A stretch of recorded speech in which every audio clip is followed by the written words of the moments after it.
Hey everybody, welcome back. As you might be able to tell, I'm sitting in my bedroom because it is really hot right now and this is the only room that I have AC in. So, a little bit of change of scenery in that regard. But anyway, with the jetpack project done, I am actually getting started on my next project, and this is going to be one for Halloween. And I have about 8 weeks to finish this project because I try to have it ready by October 1st so that I can work at haunted houses and haunted trails with the costume that I make. So this is the most exciting part of the process for me, is coming up with an idea and starting my design on that idea. Obviously, sometimes I think sky's the limit, but then I gotta reel myself in as far as realism goes. But this year, I think I'm going to do a gargoyle. So think really, really big wings, and walking on those wings, it kind of on all fours when it's moving around on the ground. But then a little bit similar last year with the alien that I did. When I get back on my back legs on some stilts, I can unfold those arms. But this time around, this year, those arms will be the wings. So I'll show you guys what I mean. I've got a basic sketch, and I think I'll flip the camera around and show that to you right now. So this is my sketch, and probably first thing that you notice are the wings are going to be absolutely enormous. I think I measured from wingtip to wingtip, and this specific configuration is 18 feet across. I've actually come up with a couple smaller configurations if I need to reel myself back there as well, like we said earlier with realism. But let's see, here we go, we grab those back. I've been doing a few calculations on moment of inertia on these wings to see that I can open and close them and the overall weight of things. Luckily, I can do that with this software that I have called SolidWorks.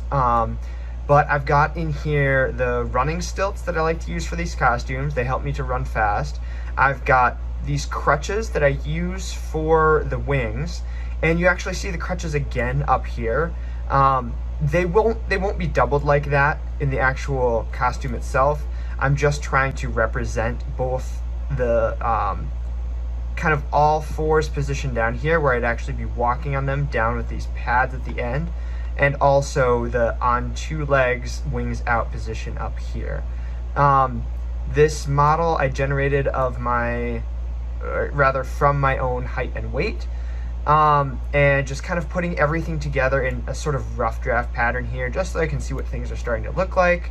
As far as timing on this goes, again, I need to act fast because with an 8-week timeline on this, I really need to start ordering parts now. So I think I'm gonna do that yet tonight for some of these parts here on the wings.